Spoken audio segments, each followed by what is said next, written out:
మూలిగే నక్క మీద తాటికాయ పడ్డట్లుగా అసలకే ఓటమి భయంతో ఉన్నటువంటి మాజీ మంత్రి గుడివాడ అమర్నాథ్ని గంగవరం పోర్టు వ్యవహారం ఇప్పుడు మరింత భయపెడుతోందా?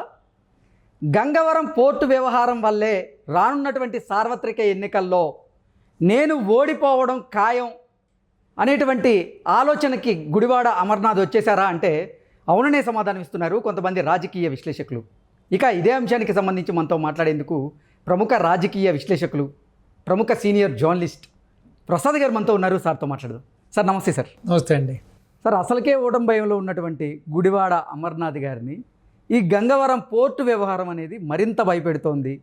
ఈ గంగవరం పోర్టు వ్యవహారం వల్లే ఆయన రానున్నటువంటి ఎన్నికల్లో ఓడిపోబోతున్నాడు అనేటువంటి భావనలో ఆయన ఉన్నాడు అంటూ ఒక వార్త ఇప్పుడు సోషల్ మీడియాలో చక్కర్లు కొడుతూ ఉంది. ఏంటి సార్ ఈ అంశం మీద మీ విశ్లేషణ ఏంటి? ఇప్పుడు గుడివాడ అమర్నాథ్ గారి గురించి చెప్పాలంటే గుడ్డు అమర్నాథ్ గారు ఎగ్జాక్ట్లీ.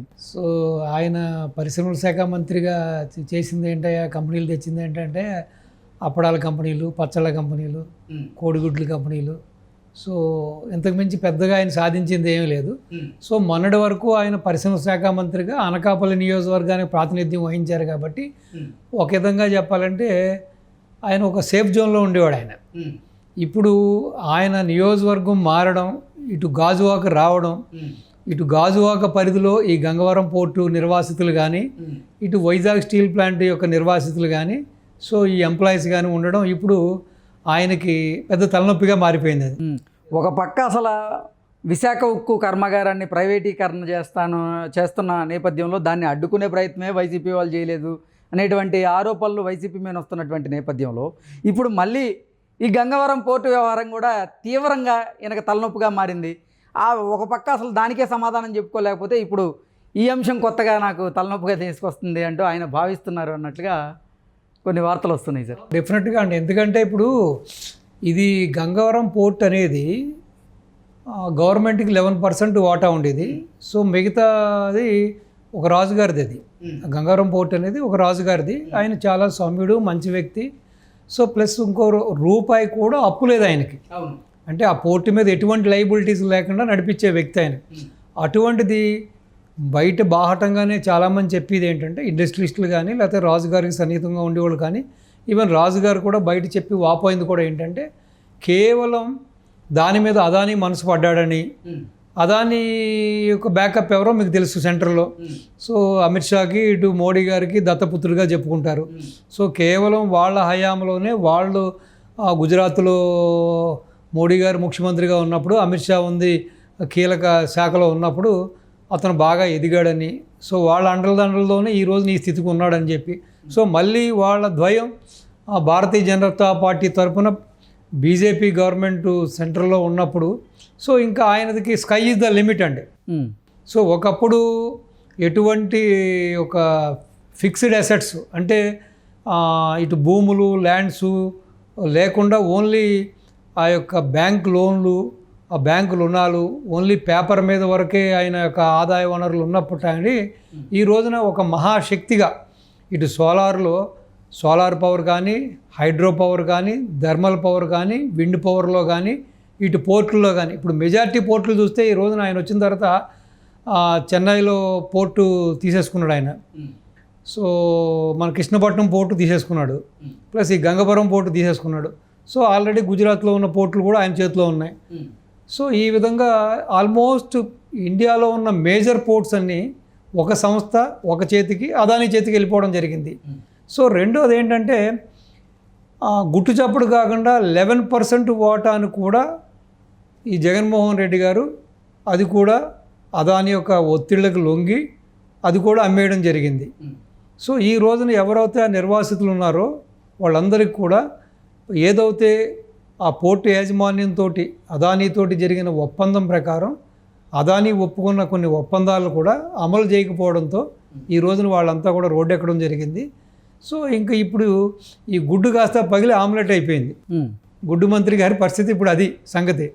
సో రెండోది ఏంటంటే వాళ్ళ డిమాండ్ ఏంటంటే, ఒకటి స్వచ్ఛందంగా విరమణిస్తే మాకు 35 లక్షల రూపాయలు ఇవ్వమనండి, లేదు గరిష్ట జీతం కింద ఒక 36,000 రూపాయలు డిమాండ్ చేస్తున్నారు. ఎందుకంటే అదే పక్కనున్న స్టీల్ ప్లాంట్లో చూస్తే అక్కడ చాలా ఎక్కువ ఉన్నాయి శాలరీస్.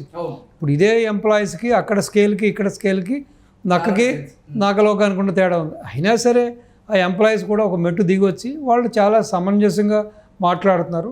దాన్ని కూడా పరిష్కరించిన స్థితిలో ఈ రోజున ఈ గుడ్డు పరిస్థితి అంత దయనీయంగా ఉంది. ఎందుకంటే అక్కడ స్వయానా రాష్ట్ర ముఖ్యమంత్రే బెండ్ అయ్యి రాష్ట్ర ముఖ్యమంత్రే ఇటు అదానీని ఏ విధంగానూ అదిలించి బెదిరించలేని పరిస్థితిలో ఉన్నప్పుడు ఇంకా ఆఫ్టర్ ఆల్ ఇప్పుడు గుడ్డు పెట్టే ఏమీ చేయలేనప్పుడు ఇంక గుడ్డు ఏం చేస్తుందండి? ఇది గుడ్డు రూపంలో ఉంది. సో అటువంటిది ఈ రోజున అమర్నాథ్ గారి పరిస్థితి అది.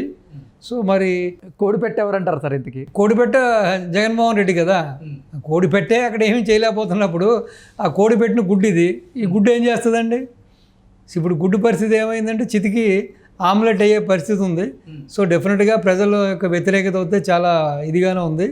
సో ఇది ఒక శరాగతం ఆయనకి ఎలక్షన్లో సామెత చెప్పినట్టుగా, మీరు ఇందాక చెప్పినట్టుగా ఏదో అసలే ఆల్రెడీ వైసీపీకి ఈ యొక్క వ్యతిరేక భవనాలు బలంగా వేస్తున్నాయి. దానికి తోడు అసలు గుడివాడ అమర్నాథ్ గారికి భారీ స్థాయిలో వ్యతిరేకత ఉంది. జగన్మోహన్ రెడ్డి మీద ఉన్న వ్యతిరేకత కూడా అక్కడ ఆయనకి వ్యతిరేకంగా మారి ఓవరాల్గా అసలు వ్యతిరేక పవనాలే వేస్తున్నాయి. ఇక ఓడిపోవడం ఖాయం అనేటువంటి భావనకి ఆయన వచ్చేసారు. ఇప్పుడు యాక్చువల్గా ఒక పారిశ్రామిక రంగంలో ముందున్న వైజాగ్ ఈ విధంగా భ్రష్టు పట్టిపోవడానికి కేవలం వైసీపీ ప్లస్ పరిశ్రమల శాఖ మంత్రిగా ఉన్నప్పుడు ఉన్న పరిశ్రమలన్నీ తరలిపోతున్నప్పుడు జగన్మోహన్ రెడ్డి గారు తీసుకున్న కొన్ని అనాలోచిత నిర్ణయాలతోటి లేకపోతే వీళ్ళ నాయకులు వినాయకులుగా మారి వీళ్ళ డిమాండ్లు పెట్టి వచ్చిన ప్రతి కంపెనీ దగ్గర 50% అడగడం లేకపోతే పర్సంటేజ్లు అడగడంతో చాలా కంపెనీలు వెళ్ళిపోవడం జరిగింది. సో ఉన్న కంపెనీలు కూడా సరిగ్గా చూసుకోకపోవడం. ఈ యొక్క అమర్నాథ్ గారికి ఈ యొక్క ఇటు యువత నుంచి కానీ ఇటు లోకల్ ప్రజానీకం నుంచి కానీ ఈ అవకతవకల వలన ప్లస్ ఆయన పరిశ్రమల శాఖ మంత్రిగా ఉన్నప్పుడు కూడా చాలా హాస్యాస్పదంగా అప్పడాల కంపెనీ ఒక కంపెనీ అన్నట్టు, తోపుడు బళ్ళు కూడా ఒక ఇండస్ట్రీ అన్నట్టు, ఈ విధంగా పచ్చళ్ళుగా కంపెనీలు అన్నట్టుగా మాట్లాడటం కూడా అక్కడ ప్రజల్లో పలచన అయిపోయాడు ఆయన. ఎటువంటి యొక్క అక్కడ ఇటు ఎంప్లాయ్మెంట్ జనరేషన్ చేయకపోవడంతో సో ఇటు పార్టీ మీద ఉన్నది, ఈయన మీద ఉన్నది, ప్లస్ ఈ రోజున ఈ గంగవరం పోర్టు నిర్వాసితులు ప్లస్ ఈ గంగవరం పోర్టు ఎంప్లాయీస్ ప్లస్ ఇటు వైజాగ్ స్టీల్ ప్లాంట్కి సంబంధించిన ఎంప్లాయీస్ కూడా అది ప్రైవేటీకరణ జరుగుతుంటే కూడా ఆ దిశగా జగన్మోహన్ రెడ్డి ఎటువంటి దానికి సహాయక సహకారాలు అందించలేదు. రెండవది ఒక 1 వీక్ బ్యాక్ కూడా సీఎం గారిని కలిసి వాళ్ళు ఏదో మెమరాండం ఇచ్చినప్పుడు కూడా అలాగా అయ్యో నాకు తెలియదని మాట్లాడడం కూడా జరిగింది వైజాగ్ స్టీల్ ప్లాంట్ ఎంప్లాయీస్ తోటి. అవును, వాళ్ళందరూ కూడా అవాక్కయ్యారు. సో ఇవన్నీ కూడా కర్ణుడి చావుకి 1,00,000 కారణాలు అన్నట్టు ఇప్పుడు ఇవన్నీ కూడా ఈ గుడ్డు అమర్నాథ్ గారు గుడ్డు పగిలిపోవడానికి ఇవన్నీ కారణాలు అయినాయి. సో చూద్దాం, వెయిట్ చేద్దాం. ఎందుకంటే ఇప్పుడు ఎటు ప్రశ్నించలేని పరిస్థితిలో వీళ్ళు ఉన్నారు. ఇప్పుడు అదానిని డిమాండ్ చేసే పరిస్థితి వీళ్ళది కాదు. సో అదానీ లెవెల్ ఏంటో మీకు తెలుసు, నాకు తెలుసు.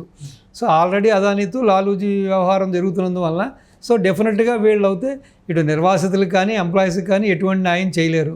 సో కాబట్టి ఇది డెఫినెట్గా రాబోయే ఎలక్షన్లో గుడ్డు అమర్నాథ్ గుడ్డు చితకడం ఖాయం, ఓటమి తథ్యం.